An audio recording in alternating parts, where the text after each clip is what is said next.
Happy New Year.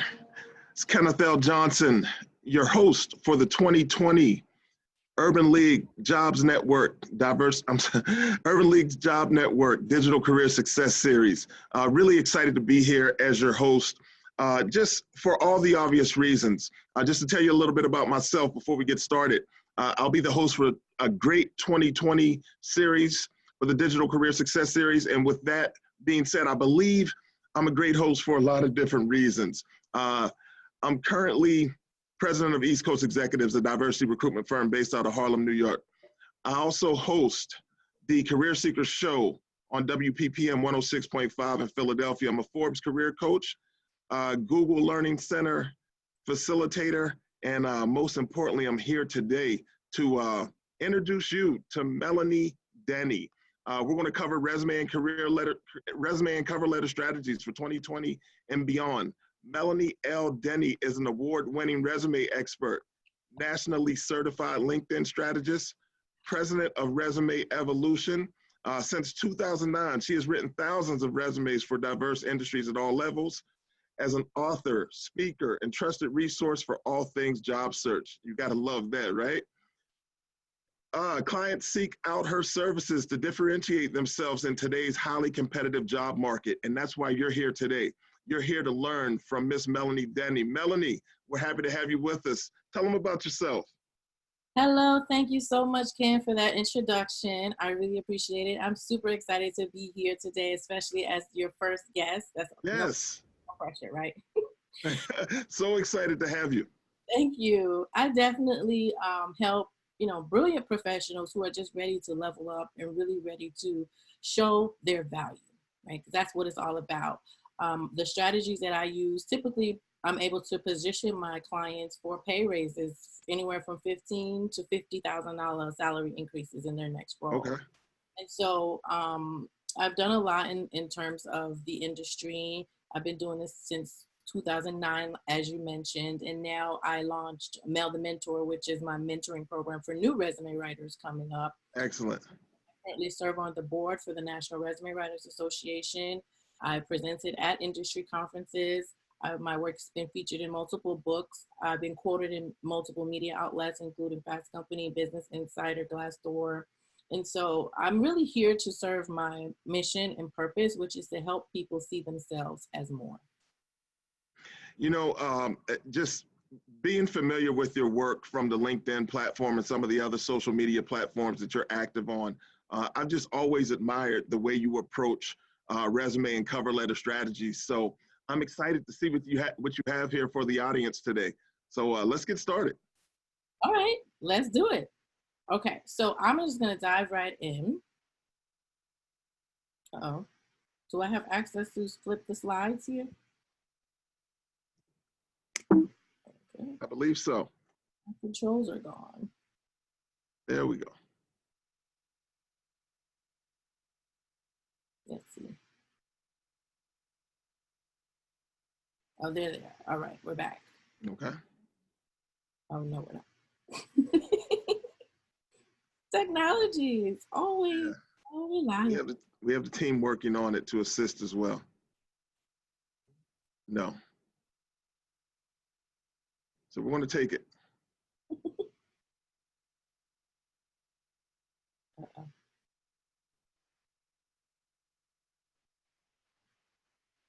Let's try this again. All right, they're telling me you should have control now. I got it. We're great. So, brief overview about what we're going to cover today. I'm really going to talk about the number one reasons why resumes don't work for you when you're applying. I'm going to talk about the 4 components of a winning resume, which is my framework, and then we're going to talk about cover letter strategies. Everybody loves cover letters.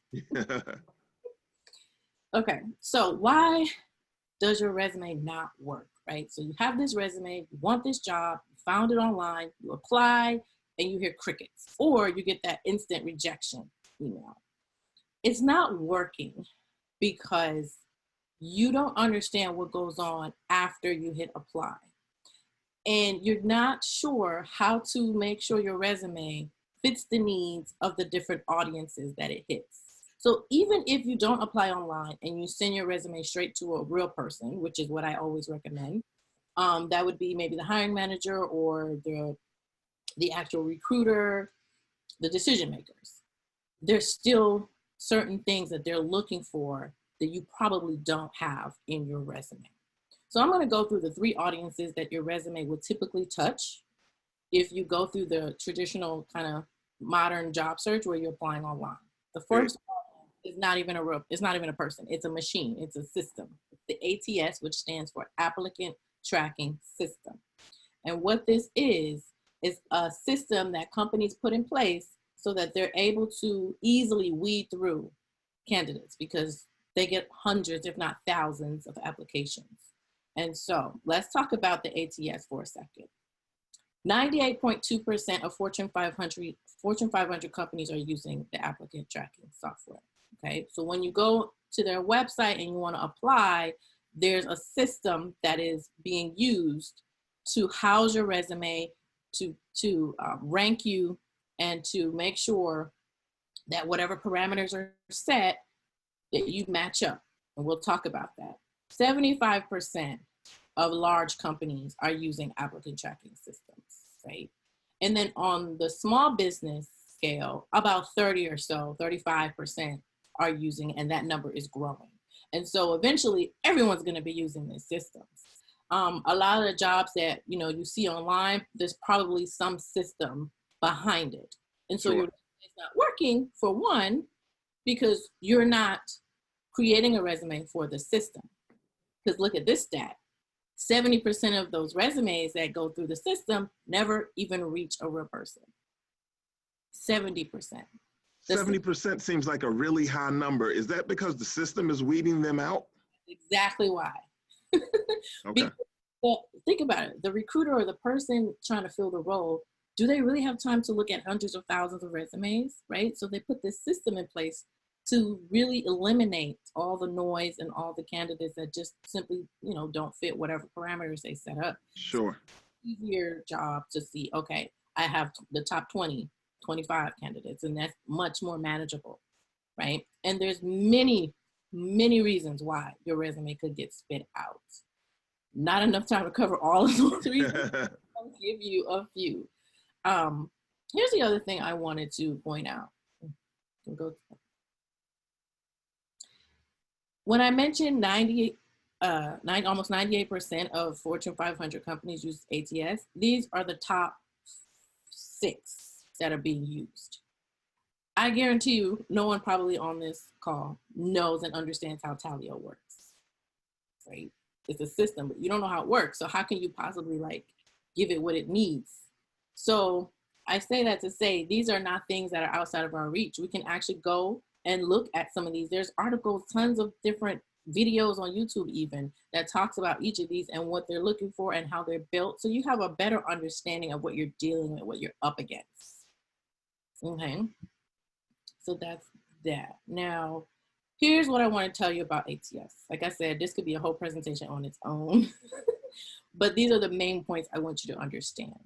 When you apply online through one of these systems, the system is looking for keywords. I know we've all probably heard some variation of that, but a lot of us don't necessarily take the time to make sure that our resume is tailored to that job. When they say, oh, you need to tailor your resume, a lot of it is because of this system, right? Because again, oops, go back. Yeah. We're not ready yet. Go back. Okay. There we go. Excuse me. The system is really looking for job descriptions and job titles as the main keywords. Okay. So those 2 items hold more weight in the algorithm? Yes. Okay. They're going to be the number one thing probably, because what it's looking for is a percentage match, right? And so if you are looking for a marketing job and you have the word marketing 3 or 4 times in your resume, and your competitor has marketing in there once, you're probably going to be higher up in terms of the rank. Sure. And why is that important to be ranked higher? Because that's how you get through to a real person, right? And again, there are different parameters. Some systems don't rank at all. And it's also about how that company decided to set up their structure. Okay. Because some other things like unknown parameters, I'll skip down to that. Some companies will say, okay, we only want to bring forth candidates who live within a certain geographical zip code. If you live too far, you're automatically out. How do you know? You can't, right? You can't fight that. You can't combat that. And so the message here is also to understand that the system is flawed, right? Unfortunately. And that when you don't hear back, it may not be any fault of your own sometimes. Gotcha. Okay. Sometimes they want, well, we want people from our competitors, right? So they only want people who've worked at certain companies. It's definitely a thing. And so the ATS is working not so much for you, but kind of against the job seeker. It's there to help the company, but it's a headache and it's like a nightmare for and so, but your job is to control your controllables, right? So make sure your resume has the right keywords. And keywords are not team player, right? Good communicator. Those are not keywords, right? Keywords are going to be those hardcore skills and job titles. That's really what they're really looking for. I'm not saying you don't have to put those other things in, right? Because that may be a part of who you are as a professional. But think about the ATS, they're probably looking for the skills, systems that you use on the job, those type of things that will help qualify you as a good match. So Melanie, if I'm a job seeker and I'm constructing my resume, where do I find the keywords? You go to job descriptions. Okay. At the job description that you're about to apply for, okay? What you need to do is figure out what skill sets are they looking for, right? So just take marketing, for example. Are they looking for marketing campaigns, product launches, right? Those things that are very specific to your job function, those are going to be your strong keywords. Gotcha. Okay. Anywhere else where people can locate keywords outside of the position description? Yeah. So you can also go to LinkedIn and put in the job title that you want and see who comes up. And then kind of read through theirs as well. Gotcha. And see what phrases and things they're using. Look at their skills section and see what phrases and skills they're using there. That's another good place to find good keywords as well. Excellent. Also sites. If you go to google.com and say keywords for marketing coordinator, there'll be sites. Wow. There'll be sites that pop up and give you a list of different phrases and keywords that are most relevant to that type of work. I've never thought about just Googling what are the keywords for XYZ position. Yeah. And just sprinkle them throughout the resume. And that will help. But also keep in mind, some systems are smart enough to project management, project manager, they'll kind of use that as the same. Some systems are, but if they're saying project management, you should say project management. Right? So you kind of want to mirror the terminology as well. Yes. I mean, honestly, to the point where if there's a typo, you need to match the typo. Really? So even if they make a mistake, you kind of want to still be diligent and adhere and follow that lead. Yeah. But I guess that would show that you've actually looked at the position description, though. Yes. I mean, one of those things that hopefully doesn't happen often. The other thing I want to point out about the ATS system is the formatting. I know there's tons and tons of information out there. Oh, you can't put a line in the resume. Oh, it can't be bold or italics. Keep it simple. Don't put images. Don't put pictures, all of that. Again, this could have been a whole presentation on its own. But what you need to really focus on most in terms of formatting your resume for ATS is making sure that your headers are clear, because the system is looking to see the indicator like, okay, this is their summary. This is their experience. So when they see experience, now they're looking for a job title, dates, city, state, company name. And so they know where to put the information, because when it's time for maybe someone to search the database, they're pulling up this information. And so the reader is able to have the information all organized for them. Yeah. So give me some clarification here. When you say headers, you're not specifically speaking about like the header of a document No, per se. I'm talking about the section headers in your resume. So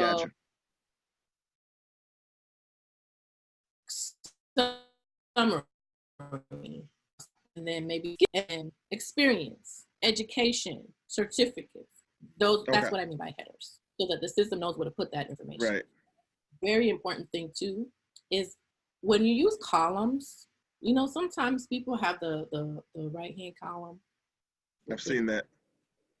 You have to be careful with those because some systems are trying to read the entire page left to right. So it's trying to read, and so information gets garbled. If no one can read your information, they're not going to call you, right? So be careful with those columns, because again, some systems, and you can research. I gave you the top 6. Go and research and figure out, okay, what systems are going to be okay with a column here and there versus, So as a professional resume writer, do you shy away from columns completely? Now, I will say this, and I don't want to get too deep here, but a one column, for example, when you do skills, and you can have 3 skills, 3 columns with your skills. Sure, right. That's okay. Most systems can handle that because even if it reads across, it's okay, right? Because things are still Okay. order. But if you're having, skills and then over is experience, and I then got you. skill here, and then your first line of the job, it's just gonna put everything together and it's not gonna be good. Okay. Okay. Pictures. What most sophisticated systems do with pictures is just totally ignore and omit them. Okay. So that means if you put a picture in your resume, it will not be picked up by the ATS. It will be eliminated and ignored. When the person behind the scenes in the ATS pulls up the resume, it typically shows up just fine. So pictures are not a death sentence. So is that just pictures or graphics in general? Graphics in general. Okay. Anything that's graphic. So think about, if you put a chart, for example, if you put Right. text box is considered a graphic as well. Anything within that text box is picture. Okay. So those are some of the main points I wanted to make about ATS and help people kind of understand, it's not necessarily a death sentence. You just have to understand what it's looking for and how it works. Okay. Gotcha. All right. So, can I get the slides back? Okay, here we go. So now, just think about, let's say, for example, you did what you had to do. Your resume did great. Now it got to some recruiter, right? And the recruiter sees your stuff and they're like, oh, great, I got these top 10 candidates. Let me open up these resumes, okay? They're gonna open up their actual resume most of the time, okay? So when they open a resume, I would love to get some guesses if we can do like a quick chat or something, just to see what people think, or if they know the average time a recruiter would spend skimming through a resume. Okay, I got someone saying 45 seconds, 7 seconds, 2 minutes, 1 minute, 30 to 45 seconds. These are some good guesses. What do you think? Well, Ken, you are a recruiter. I'm a recruiter. So you can answer. Yeah, I was going to say, I can chime in on this if you need me to. Well, in 2018, the Ladders did a study. And the answer was, can I click to the next slide? Here we go. 7.5. Oh, no, not that slide. Go back. 7.5 seconds. Wow. So the average recruiter was spending 7.5 seconds looking at an actual resume. Yep. It's not a lot of time, Melanie. Not a lot of time, because recruiters typically have a lot on their plate. They have very tight deadlines. There's never enough time. And so they can't sit and read a resume. They just don't have the time. And so what they're scanning for is, well, before I go to that, I want the audience to try to take 7 seconds and look at just the top part of a resume. And I want to see what people remember, what pops out of them, just to put this to the test. I'm just really curious. I've always wanted to do this little experiment. So what I'm going to do is the next slide is the top part of a resume written by someone, not me, not professionally. Okay. And So this isn't your work. this is not my work. And I would love for the audience to just give me some things that they saw or anything they remember after 7 seconds. We're not going to do 0.5. I mean, how are we going to measure? All right. So are you going to count it down, or you're just going to silently just take it away at 7 seconds? I don't want to distract you with counting. I'm Got you. silently on my phone and then flip back. All right.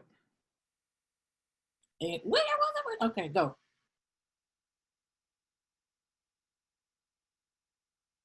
Wow.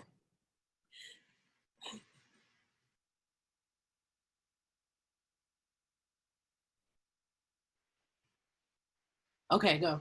Get it. All right. So take it away. Okay. All right. Tell me in the chat, folks. Tell me about this person. What stuck out to you? What kind of job maybe they're a good fit for? You know, why would you even want to look at them? Okay, marketing. Marketing leader. Marketing, IP, budget. Marketing leader. Anyone else?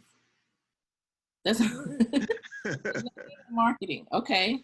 Research and development. Okay, okay. I think we have some recruiters on the call. Not much. Keisha said not much. Proven. All right. Okay. So now let's go to another person that's also in marketing. And I'm curious to see if anything stands out to the audience. All right. So go to the, yes. Oh, go.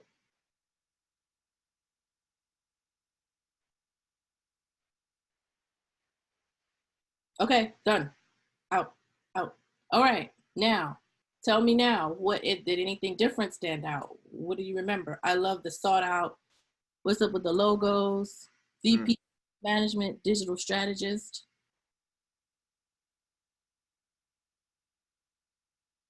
Strategic, collaborative, marketing, innovative, cross-industry, social media, companies they work for. Okay, too distracted. Wow. Okay, this is great. I love this feedback. This is excellent. We're getting great questions. Thank you, everyone that's on the actual call. We appreciate you guys sharing. All right.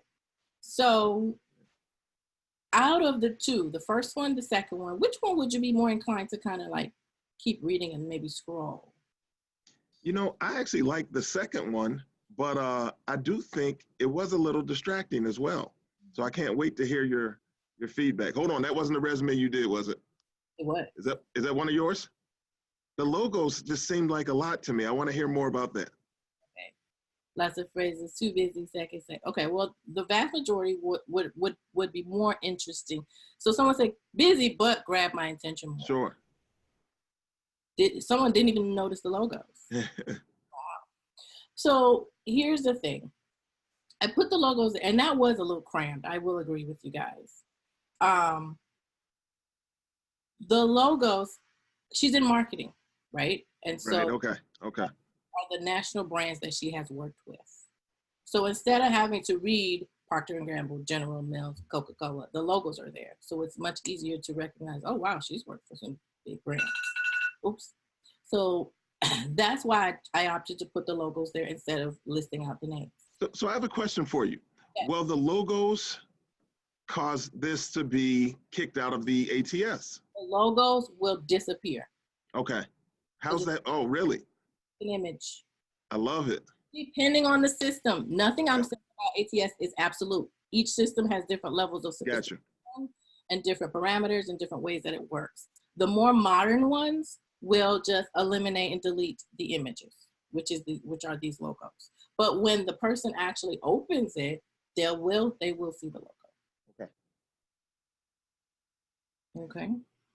All right. So this is what recruiters are really kind of looking for right off the bat. They're looking for these job titles because they want to see, do you fit in with what we're looking for right now? The more aligned you are with the job you want, the better for a recruiter, because, oh, that means you've been doing it. You know how to do it. Great. You're in there. The years of experience, because someone said, I need someone with X amount of years. So they're kind of looking to see, do you match that? The current or most recent position, again, Is it aligned? Are they at that level that you need? So are they overqualified or underqualified, right? So they're just really quickly looking for these degrees, certifications, and then they also want to see numbers, right? Numbers kind of indicate that you're good at what you do and you have some accomplishments under your belt. And so they want to send over a superstar. So, you know, you have to match what they're looking for, and they want to know that you're good at what you do. Everyone wants to know that, right? And so the recruiter would be opted to if these kind of broad parameters are met. Okay, so that's the audience. Someone asked a question. Should I answer it now or wait till the end? Yeah, let's do it. Okay, so Keisha asks, you suggest degree certifications be moved to the top of the resume, start with a summary, and then go into experience with all these extras at the end. I think it depends on your strategy. Are you a new grad? Because if you have to sell what you have. And so if you have tons of years of experience and you have a degree, the companies really care that you have a degree more than the experience and the accomplishments, right? So I would opt to put that degree towards the bottom. If you're a new grad and your number one selling point is this brand new degree because you don't have a whole lot of experience, and I would opt to keep it at the top. And I often hear that the information at the top of an actual resume document holds more weight in the applicant tracking system than information that's at the bottom. Yes. Is that correct? Okay. Yes. It takes the first page as most relevant and most recent. So that's also something that's another thing that I've done too is mention in the summary that you have a degree. So the degree, so the recruiter sees right away, but I haven't scroll, right? If you feel like that's a great selling point, you want to make sure, you know, that they know that. Just mention in the, you know, holding MBA, whatever. So it's there, but then also formally have it under the education section at the bottom. All right, so that was the other audience. Remember I said you're not meeting audience needs? So about the recruiter we talked about, and you have to make it easy for them too, to skim. 7 seconds, right? You can't have all this information. Like you guys gave me feedback that was a lot of information. Typically that actually was like a resume to maybe 2 years ago, but it needs to be breathable. Okay. And I think the audience should keep in mind, we're not saying that they only spend 7 seconds on your resume, but it's about 7 seconds for them to make a decision on whether or not they're going to continue to move on through it. On average. On average, right. Could be more, could be less, you know, yeah. So, all right, so let's say you pass that, recruiter talks to you, you pass the screening, and now they want to move you over to the decision maker. This is your third audience that your resume needs to meet their needs. They're not looking to weed you out. Everyone else has been weeded out at this point. The decision maker wants to know, are you worth spending my time to sit and talk to? So based on just the resume, they're gonna wanna know what's unique about this person, right? Are they able to help me with the challenges that we're facing right now, solve my problems? And are they good at their job? Are they, you know, yes, just because they've been doing it a long time is one thing, but are they good at it? I always say, when I first moved down to Florida, looking for a stylist, a hairstylist. And I met this lady and I was like, okay. She's like, I've been doing hair for 15 years. I went to her, it was trash, for lack of a better word. Okay. Right? And it just goes to show, you've been doing this all these years, but that does not mean you're good at what you do. Sure. You have to show people in your resume that you're good at what you do. When people ask, well, why should we hire you? Well, I've been doing this for 10 years, 15 years. That's not a differentiator. That's not unique. That's not compelling. That's not interesting. That doesn't catch my attention because everybody else that I'm considering has a similar amount of years, right? So now the decision makers are going to really appreciate what you've been doing. They're going to appreciate those accomplishments. They understand what probably went into, you know, you being able to save X amount of dollars or run this X $1 million budget, you know? And so now it's beyond just the keywords and, you know, the technicalities. Now it's, who are you as a professional? Who are you as a candidate? Why do I want you? And you have to come up with your unique kind of position, right? It could be that you have a different language. It could be you have a special certification. It could be you bringing some other experience over to a new kind of realm, and that gives a new, fresh perspective. It could be that you're really, really, really good at one particular thing that a lot of people in your industry are not that good at, right? Good example is technically, the technical field, those folks are not typically people. Okay. Right? So if you're a people person and you're able to run the team and you have the tech knowledge, that could be a good differentiator for you. So things like that. So kind of sometimes some of that's going to be soft skills that you possess that may separate you from other candidates. But proven soft skills. Yeah, proven soft skills. I think you, when you were speaking about some of the things decision makers are looking for in a previous slide, you mentioned numbers. So is that just quantifying your impact? Exactly. Okay. So instead of saying, make cold calls and sold product, you say generated $20,000 a month, cold calling 15 leads a day. Gotcha. So that gives us the scope of what you do, and it gives us the impact that you made with your skills as well. Excellent. Okay. Now, I think that was it. I think the next slide moves. Oh, no. Oh, gosh. This is running long, isn't it?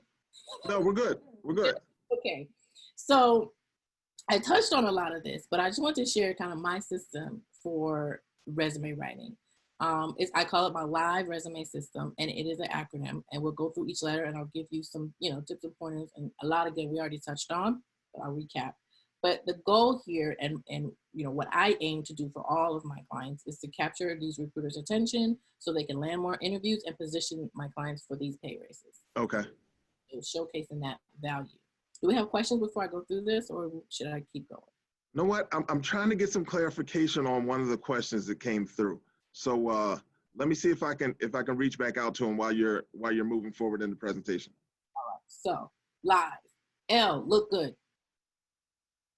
Before anyone reads a word on your resume, they've already judged you. Wow. Right? Just like a book cover. You're going to just, without reading a word, it opens up and you're like, oh, or, okay. Right? Make it look good. Add a splash of color, nothing too crazy, right? Nice modern font choices. One of the things that came out a couple of years back was about Times New Roman and how it's called the sweatpants of resumes. Okay. Do it. Move forward. We're in 2020 now. Calibri is like the standard now instead of Times New Roman. And so just stay modern, clean fonts. Change it. So is that your font of choice? Calibri Light is my favorite. Okay. So, make it clean, make it, easy on the eyes. Excuse me. Make sure you have the right amount of white space so it's not too cluttered, right? Those are the overall kind of tips I have for making it look good. Make it intentional, right? You want to make sure that those keywords are in place. You want to make sure there's a career focus. If someone's walking on the street and your resume somehow fell out on the sidewalk and some stranger picks it up, can they tell what you do? Do they know specifically what job you'd be great at? So I have a question that came in that I think we probably should answer. They wanted to know, is there a specific font size? Between 10 and 12. Okay, 10 excellent. is at the low and 12 is the biggest. Sure. I like 10.5 or 11. Okay, great. I start with 11, and if I need more space, I go down to 10.5. Okay. If I need really need space, I go down to 10, but I don't like to go down to 10. Yeah. All right, thank you. Yes. Now, when I say start with the wow, what I mean is, remember, when you open the resume, it's that top half or top third that you see. And so you want to draw them in right away. Without them having to scroll, you want them to already be kind of sold, like, oh, okay, yeah, let me see what this person's about. And so when I say start with the wow, where are your awards on your resume? Okay. Bottom of page 2, tucked away. Or no, often you see that's where people put them. So you're suggesting they put them at the top of the resume. Awards mean you're great at what you do. That's the message you want to convey. Why are you hiding it all the way? They might not even scroll and get that far. Right. You go right away. Award-winning marketing, whatever.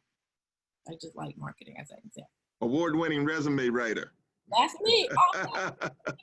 Last year for my resume writing skills. There we go. I'm good at what I do, right? I want that to be one of the first things people realize, like, oh, she's good at what she does. And so if you have awards or even quotes, from other people, and which we'll talk about that in the E part. But start with the wow. Things that you feel make you stand out or are most compelling, make sure it's somewhere at the top. Value-based is the V. We talked about this already. Focus on the outcomes. So when you create a bullet point, start with the result of what you did versus the task behind what you did. Okay. So like that example I gave about the cold call salesperson, generated X amount of dollars. That's the value. That's the outcome. So start with that and then let the rest of the bullet kind of explain how you did it. Quantify where you can. Even if you don't necessarily have accomplishments like, sales or things like that, you can think of percentages. Maybe you implemented a system and now instead of it taking 10 days, it takes 2 days, right? You can even put that in a percentage, and just show the value, the impact that made on the company. And start with action verbs, right? Responsible for blah, blah, blah. Okay, we know what your job description was probably about, but tell us, right? Led team of 12 in, creating whatever campaign, blah, blah, blah. So that it's strong verbiage, strong language, not the passive kind of light. It's time to brag, basically. Mm-hmm. Enticing is the E. Again, show your uniqueness. You can add quotes and visuals. Don't be afraid of a picture here and there. The ATS, most modern ATS, will just kick it out as a picture. And incorporate storytelling. What I mean by this is, maybe you got promoted 5 times, right? So tell that, promoted from such and such to da-da-da in 3-year span. So now we get the story behind, these different jobs that you have, stuff like that, incorporate that as well. And not just give me these cold kind of statements of your job duties. Make it about you. Your resume is yours. And resumes now just seem so cold and just job description talk versus tell me about you and your career history. Okay. Cover letters. Do we want to pause or should we keep going with the cover letter? Keep going. All right. Cover letters. 26% of recruiters say cover letter is valuable. That's low, right? You know why recruiters don't like cover letters? Because they're boring. They all sound the same. They don't tell me anything really. And so that's a big reason why people don't like reading cover letters.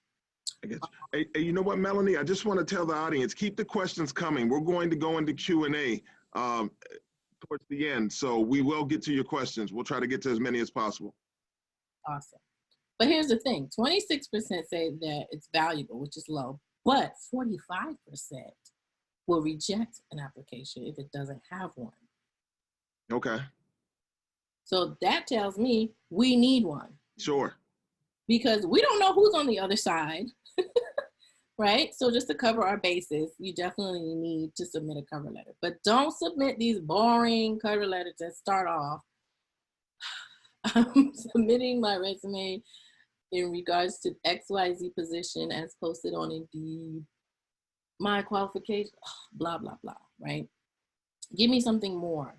And so here's some strategies you can use to really help your your cover letter stand out and pop if someone does decide to read it. Oh, average time you spend reading a cover letter. Any guesses real quick? How much time do you think on average, recruiters spend reading a cover letter? 5 to 10. Yeah, 5 to 10 seconds we have. 7 seconds. 20 seconds, yeah. Seconds.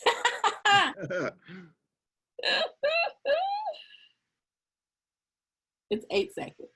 8 seconds as well? 8 seconds. 8 seconds. So in 8 seconds, clearly you need to grab them right away. And so that first one is going to be important. Okay. So here's some strategies. Customize. I cannot say this enough because one of the reasons why cover letters are so just kind of, disregarded is because the people that's reading them don't feel connected to it. Like they're not seeing the connection between you and the company. So customize it to the company, even if it's just a quick one-liner that just, you throw in the company name, or you talk about something relevant in the industry. That helps. That helps you stand out. Add that wow factor. Again, all of this is a part of someone assessing you to decide, should I hire this person? So you always want to be impressing them and just giving out kind of the most interesting and compelling information about yourself. And so adding in a quote is also great. Maybe a quote from your past supervisor, work it in and just say, something like, my past supervisors can attest to my work ethic. And then maybe put a 2-line blurb about them quoting, maybe something from your, what do you call it? I'm sorry. Appraisal, or a letter of recommendation, a little snippet from there, and throw it in there, right? That kind of goes a long way, and people don't do that. So it's different, unique, and it really, again, helps them stand out. The other thing is keep it short. So please elaborate. So what are we talking short? 3 paragraphs? 100 words. How many? 200. Wow, okay. 200 words. 3 paragraphs, maybe 4. The paragraphs don't really matter. For me, I kind of basically break up each sentence, and I try to keep it really, really short. Great. Yeah, I guess that makes complete sense, because if people aren't spending a lot of time even reviewing the documents, what would make you think they're going to spend long periods of time reading them? No. So be impactful in a short amount of words. Yes. Emotionally engaged. What we see now, right, 2020 and beyond, is people want to hire real people.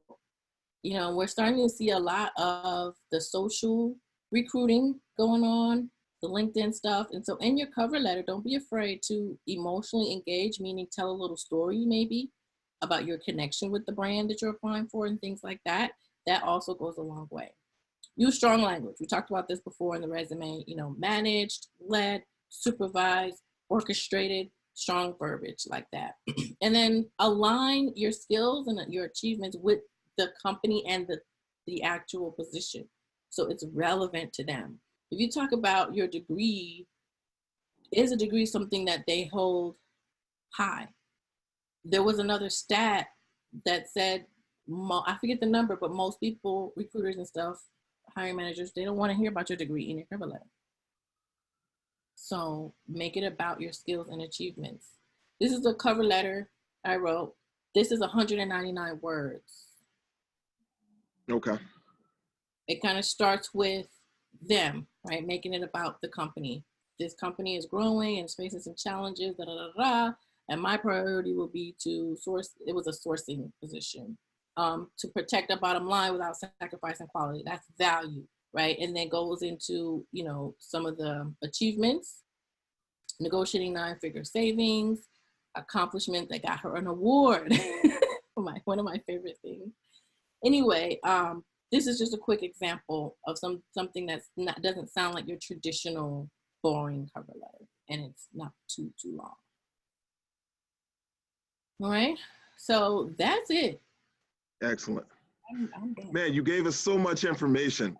I love it. I love it. We're going to go back a little because we had some questions from earlier, but people wanted to know, how does the system know the difference between a summary and accomplishments and actual experience? Should they format that differently? Yes. So the system is set up so they're looking for those headings so they know where to put that information. So think about it. When you apply, right? Most systems now, most sophisticated systems now, like Talio, when you hit apply, it makes you fill out the application, but some of your stuff is already in there, right? Because the system knew where to put it. And sometimes it's confusing, it puts it in the wrong spot and you have to fix it. But that's what I mean. That's what I'm referring to. So we had another question come through as well. And they were asking, how do you feel about infographic resumes as an additional document added to your application submission? Go for it. Go for it? Cool. Don't try to submit it as your main, but as an added, because they see those attachments on the other side. When a real your application, they're going to open it. And, you know, if it's interesting and whatnot and help you stand out, I say go for it. So we have Evelyn that's in on the actual discussion here. And basically she says, I have 20 years of experience. I've been told to limit the number of years I go back, even if it's relevant. Instead of identifying under additional experience to avoid aging myself, what is the sweet spot? 10, 15 years. 10 to 15? 15, I think it should be max. It's 15. You know, depending on your level, right? So an executive, for example, clearly they have a lot of experience, so they can go 15, maybe even stretch 20. Gotcha. And then prior to that, you could still highlight some of the good things if you had some great accomplishments back then, but you don't necessarily need to date it and give all these specifics, because honestly, recruiters don't really care what you did back in the 19 whatever. I've had clients that had 1976 stuff on the They not only, you know, date you, it also is irrelevant. Like, no one cares. Technology alone has transformed whatever you thought you were doing back then to now. So we have an attendee that wants to know, how do they address references? Should they include that on the resume? No. References on the resume is a waste of space. The resume should be there to sell you for that position. And if they want references, trust me, they will get your references. They will ask. Okay. So no need. Have it ready. You create a reference page and have it ready to go if they ask, but don't put it in your resume. Right. So Miss Givens wants to know, is it okay to brag a little on your cover letter just to capture their attention? I sell people on Word documents. So I'm all about okay. goods. So what's the balance? I know you spoke about tying yourself directly to the company's services and or products, but if you're focusing in on yourself, how do you kind of do that? Can you elaborate? You tie it together. So let's see. A good example would be, I don't know, someone, what's the industry that's like going through it? Maybe the industry is facing a lot of challenges, and you have great skills in something that would help them, right? So you beef that up. I've done this, and this, and you just say, this type of experience or this level of understanding of this type of scenario will help me to come and help you.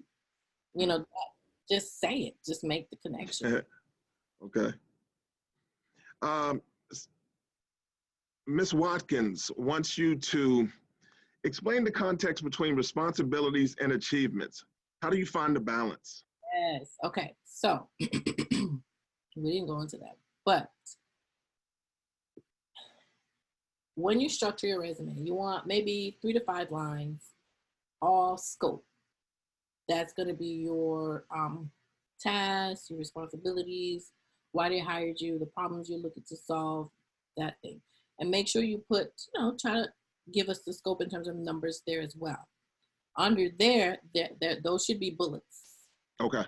Bullets are going to be your accomplishments, the things that added value to the business, to the company. Okay. So for example, if you are, let's say, an accountant, I want to get away from marketing. Example. So an accountant. So your scope paragraph would sound like, you know, hired to handle X amount of dollar budget, rectify or reconcile, you know, X amount of transactions monthly, right? The task, which you were hired to do. And then the bullets could be something like minimize errors 25% by, you know, whatever you did as an accountant. And so that's the difference, because you want to separate them, because again, you're looking to sell yourself. So people's eyes are drawn to bullets more than paragraphs.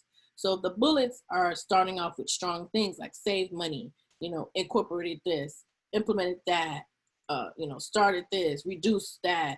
Then that's what they're going to kind of see first, in a sense. So that's how you would separate it. Another question for you. 1 or 2 page resumes, which is best or preferred? 1 page that are better than 2 pages. 2 pages is better than 3 pages. There are no. That's a really good answer. All right, so I have another question. If you went to a top school, Ivy League, Seven Sisters, etc., how long can you keep it at the top of your resume, or should it appear in the summary if you lead with your work experience? If your audience is going to care, keep it up top. Okay. Right? So I think for more like the competitive kind of like industries like finance or things like that, then that could help. But I think depending on again the industry, they may not care as much as wanting to see what you've done. So Great. I'm going to keep throwing these questions at you because they keep coming in. So here we go. Do you have any recommendations on leveraging LinkedIn for job search? oh, that's a hook. This person says they have recruiters that contact them just because of their background, and they're just wondering how to maximize this more. That's a hook. You want me to come back next month? We could do a whole a whole nother conversation, right? So LinkedIn. So the question is, how can she leverage LinkedIn more? That's really the question. Recommendations on leveraging LinkedIn for job search. Keywords, because think about it. 94% of recruiters use LinkedIn to search for candidates. So just like Google, when you go to Google and you're searching for a roofer, right? The people that have the word roofing, roofer in our website are going to pop up. Same deal. If you are looking or you're open to opportunities in marketing, right? Then you need to have the word marketing and things, the keywords that we already talked about, all sprinkled throughout your LinkedIn profile, your headline, your summary, the skills section, and your job titles. Those are the main areas that LinkedIn looks for, the keywords. Okay. So, 2, stay visible, engage, because the more you engage and the more you interact on LinkedIn, the more LinkedIn starts to learn kind of the things that you like, and the more it'll send you things that you're going to want to interact with, and the more people see you interact, then the more opportunities can come your way. Gotcha. I would say use it to search for people as well. And this is a more active way instead of like just getting found. But if you use the advanced search feature, you can find your future boss at whatever company you want to work for, and then engage with them, connect with them, compliment them on their profile or their experience or whatnot, and just kind of, keep them in your sphere. And that helps a lot as well. So this may be the final question coming your way.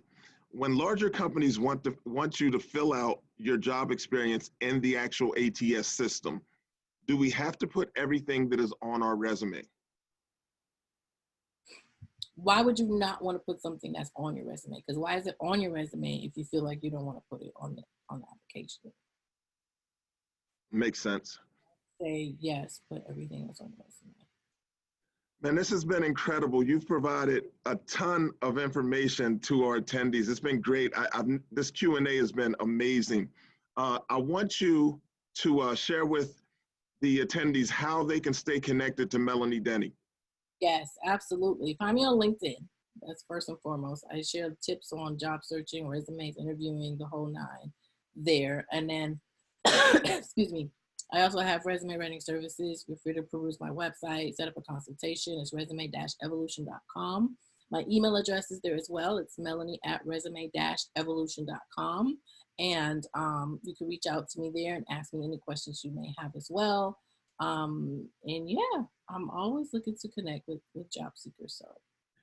That's great. So Melanie, on behalf of myself, the Urban League Jobs Network Digital Career Success Series team, the National Urban League, Wanda Jackson and her entire team, we just like to thank you for sharing this hour with us, having lunch with us today, and talking resumes and cover letters. It's been exceptional. You were great.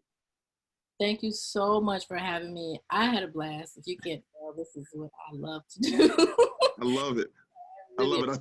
I, based on the questions, I think you added value, and I think that our listeners had a blast as well. I want to ask everybody to continue to stay with us as we kind of go through this Digital Career Success Series. Next month, February 12th, we have a workshop called What the Tech? Basically, we're going to explore opportunities for tech careers in non-traditional tech environments. Tech Life Steph, aka Stephanie Humphrey, is scheduled to be on the 12th. That should be outstanding, just like this one was today. Melanie, thank you so very much. And for all the attendees, we really appreciate you for just staying with us and tuning in and asking questions and being active. Connect with Melanie on LinkedIn. Connect with us on the UL Jobs Network social media feeds. Connect with myself, Kenneth L. Johnson, LinkedIn, East Coast Executives website, wherever you can find us. We are here because we like to do this and we like to support you in your job search. So Melanie, signing off, man. I really appreciate you. Awesome. Thank you so much. Thank you. Have a good one. Bye.